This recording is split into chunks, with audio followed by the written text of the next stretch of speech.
আসসালামু আলাইকুম guys, welcome back to my channel জিয়ান লাইফস্টাইল।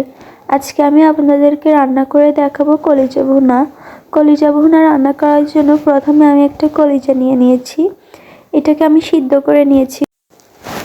এখন কলিজার উপরের অংশে যে রাবারের মতো একটা আবরণ আছে এটাকে আমি ফেলে দিব। এটা রাখলে খেতে ভালো লাগে না, তাই এটা আমরা ফেলে দিচ্ছি। এবার কলিজাটাকে ছোট ছোট করে কেটে নিব।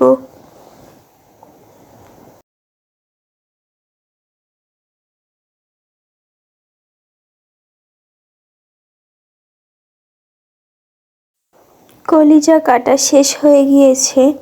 এখন একটা কড়াইতে তেল দিয়ে দিচ্ছি। এবার এলাচ 2টা আর লবঙ্গ তেজপাতা দিয়ে দিয়েছি। এগুলো কিছুক্ষণ নেড়ে চেড়ে পেঁয়াজ দিয়ে দিব। পেঁয়াজগুলোকে একটু তেলের সাথে ভালো করে নেড়ে চেড়ে দিচ্ছি। পেঁয়াজ নরম হয়ে আসলে রসুন বাটা আর পেঁয়াজ বাটা দিয়ে দিয়েছি। এখন আদার পাউডার আর জিরার পাউডার দিয়ে দিয়েছি। এবার সব কিছু একসাথে মিশিয়ে নিব। সামান্য একটু পানি দিয়ে দিব যাতে মশলাটা না পুড়ে যায়। এখন হলুদ 1 চা চামচ, মরিচ 1.5 চা চামচ দিয়ে দিয়েছি। এবার সব কিছু আবারও মিশিয়ে নিচ্ছি।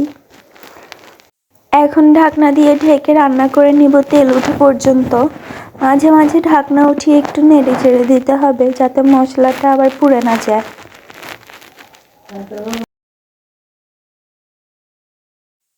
মশলা তেলের উপর চলে আসলে এখন কলিজাগুলো দিয়ে দিব। কলিজা দিয়ে সব কিছু মশলার সাথে মিক্স করে নিব।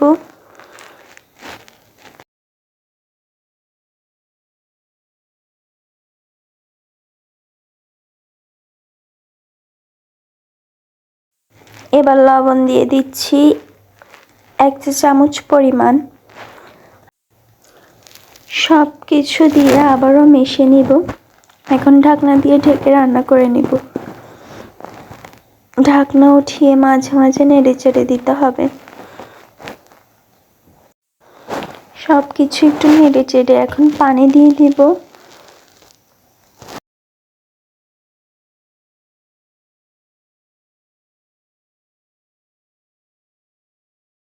পানি শুকিয়ে আসলে ধনেপাতা দিয়ে নেড়ে চেড়ে আর কিছুক্ষণ রান্না করে নামিয়ে নিব।